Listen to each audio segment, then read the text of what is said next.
Sí. Abrazo grande, Luis. Les cuento un poco lo que pasó hoy. Esta mañana hubo una conferencia, una charla de ACDE. ACDE es la entidad que nuclea a los dirigentes cristianos de empresas del país, una de las entidades que es referente. Y hubo una frase que emitió el presidente de la Nación, muy clara, muy fuerte. La frase es: hay que revisar el capitalismo. Pero ojo, la frase fue: olvidaron lo mejor del capitalismo, se aferraron a lo peor, a la lógica financiera. El capitalismo debe revisar esas cosas. Y es cierto que el capitalismo está en revisión, al menos algunas partes del capitalismo como del socialismo a nivel internacional. Pero hay que tener cuidado con lo que está ocurriendo por estos días, porque muchas veces el dato mata el relato. ¿Y a qué me refiero? Hubo varias frases del presidente de la Nación. Una que fue que Alemania nacionalizó un laboratorio en el que trabajaba la búsqueda del coronavirus. Lo concreto es que el Estado alemán invirtió en un 23% de una compañía que se llama CureVac. Es una compañía alemana que está trabajando en el desarrollo de la vacuna contra el coronavirus, pero es el 23%. Y fíjese la salvedad, la diferencia respecto de la experiencia que tuvimos hace pocos días en la Argentina con Vicentín. ¿Qué dijo el Estado alemán cuando aportó estos 300 millones de euros para quedarse con el 23% de esa compañía llamada CureVac?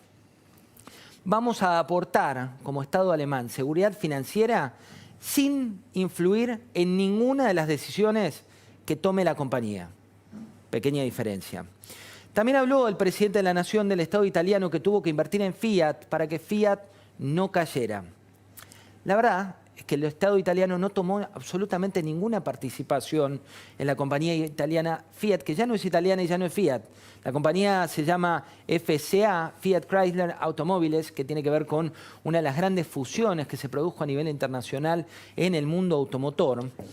Y tampoco es que el Estado italiano invirtió en esa compañía, sino que fue un banco privado que le dio una línea de crédito que tiene garantías a través de una agencia gubernamental para inversiones en Italia por 6.300 millones de euros en crédito privado.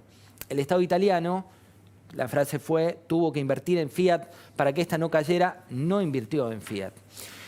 Lo hizo esta agencia y les repito, no tomó ninguna participación accionaria, se trata de un crédito. En Europa es cierto, lo que planteaba hoy el presidente de la Nación, que hay mayor cantidad de nacionalizaciones, que hay mayor cantidad de inversiones por parte del Estado. Citaba el caso de Lufthansa, pero lo que también es cierto, y esta es la gran diferencia respecto de lo que vemos cuando se utilizan estas frases en la República Argentina, que ayudar a las empresas tiene dos connotaciones. Una, sean grandes o pequeñas, no importa. Acá cuando hablas de grandes son mala palabra, cuando hablas de pequeñas sos el bueno en términos de construcción de un discurso. Sino que lo que buscan es la supervivencia social o económica del sector privado como idea. No un Estado cada vez más grande, sino un Estado que transitoriamente invierte en esas empresas, o en algunos casos, hay que decirlo también, como el Estado francés, tiene muchas participaciones para actuar como veedor de compañías donde no hay tanta competencia. Nadie, o al menos la mayoría de ellos, quiere comprometerse más allá de lo necesario, y estas participaciones del Estado tienen que ver con pedidos expresos de parte de las empresas antes de que el Estado intervenga. No es que se enteran por una conferencia de prensa que una compañía, por Fernández Agasti o una participación kirchnerista, va a ser intervenida para luego ser expropiada, sino que es que la empresa la que le pide ayuda al Estado de manera temporaria para que ese Estado garantice los puestos de trabajo para que una compañía del sector privado tenga viabilidad cuando pase esta pandemia. Lufthansa, sí, que también la citó el presidente, pidió ayuda por el 20% del paquete accionario. Es una inversión de 9.880 millones de euros, pero una inversión que tiene que ver con 20% del capital y bonos por el equivalente al 5%. En la Argentina ocurrieron dos cosas. Una es cuando se acercó la TAM para pedir que le permitan descontar el 50% de los salarios de manera temporaria, se le dijo que no. Cuando vino Aerolíneas Argentinas, de capitales estatales, luego de ser nacionalizada y luego de haber sido pagados más de 325 millones de dólares al grupo español Marsans, se le autorizó para tomar esa decisión. El fallido intento de Vicentín nos deja en claro muchas cosas. Una es que hay que tener mucho cuidado con volver a poner a la propiedad privada en el centro de la escena. La segunda que pasó en los últimos días y que hay que estar muy atentos es que cuando a alguien no le gusta, esto me refiero a lo que dijo Miriam Lewin respecto de un conductor de televisión, independientemente que a mí me guste o no me guste, la idea de acallar a las voces tiene que ver con preservar a la gente, de tener la libertad de elegir. Digo, si a mí no me gusta tal conductor o tal conductora, cambio de canal. Si a mí no me gusta tal o cual medio, cambio de lectura. Pero ¿por qué otro va a tener una entidad superior a decirme a mí qué puedo ver o qué no puedo ver en materia democrática? ¿Desde qué lugar se puede plantar alguien a decirte, mira, mejor a este lo callo, vamos a ver este, la verdad es la mía, la verdad no es la tuya? Eso está pasando y cada vez con más fuerza y hay que estar muy, pero muy atentos a lo que está sucediendo en nuestro país. Hay otra iniciativa que pasó por lo bajo, pero va a tomar alto perfil en los próximos días cuando llegue al Senado, que hoy se discutía en ACTE, que es el proyecto de teletrabajo. Hoy vos lo sabés, por la pandemia 8 de cada 10 empresas están aplicando funciones de teletrabajo y se le ocurrió a un grupo del Congreso Nacional generar una regulación en el marco del pedido, entre otros, por la entidad CTA. ¿Qué dice esto? Que vas a tener consentimiento para pasar a teletrabajo y que ese consentimiento el empleado lo puede revocar de un día para el otro. Que la jornada laboral tiene que estar por escrita y no reconoce horas extras esa cuestión de teletrabajo. Que vas a tener derecho a una desconexión digital cuando vos lo quieras y que el empleador va a tener derecho a que vos tengas esa desconexión digital.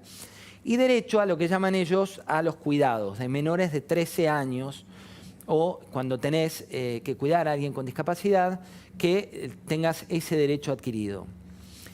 Lo que te digo es, profundicemos en cada una de las cuestiones que hay en estos debates, porque que no ocurra lo que pasa hoy con la prohibición, por ejemplo, de despidos, que lo que genera es que nadie tome nuevos puestos de trabajo o no se generen nuevos puestos de trabajo. A veces el no querer discriminar termina discriminando porque al momento de contratar a alguien, las empresas que tienen potestad como sector privado van a decir, A, no lo contrato porque tiene todas estas salvedades, y a B, sí lo contrato porque no tiene que cuidar a nadie. Cuidado con regular de más, porque esa regulación te vuelve como un boomerang que ahora está tapado porque va a bajo perfil por el Congreso Nacional hasta que llegue al Senado, pero estate atento porque a veces la buena noticia de corto vuelve a sonar como un placebo que va a contramano de largo plazo.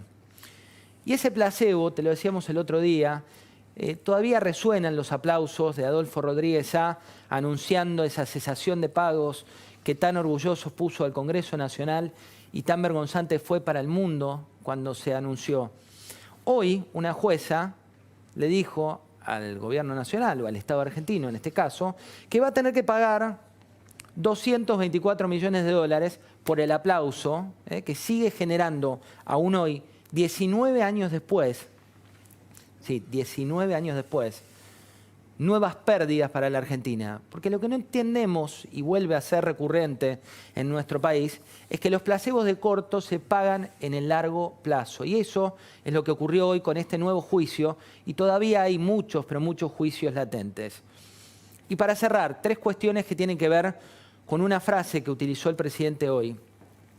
Una frase de Enrique Llo. ¿Quién es Enrique Llo?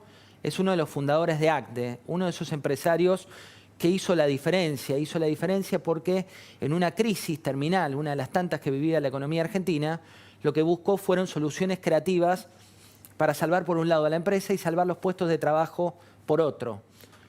El mejor sentido de la palabra emprender, el mejor sentido de la palabra empresario. La idea es generar puestos de trabajo, proteger a la gente que trabaja en su equipo y tratar de buscar una solución creativa para esto que viene ocurriendo en nuestro país. La frase que utilizó hoy el presidente, que es de Enrique Llo, es hacer un capitalismo que integre a la sociedad, no que la divida. Hacer un capitalismo que integre a la sociedad, no que la divida. Que distribuya el mejor ingreso entre los que invierten y los que trabajan. Tenemos que ir a un capitalismo más noble. ¿Quién puede disentir con esa frase? Absolutamente nadie.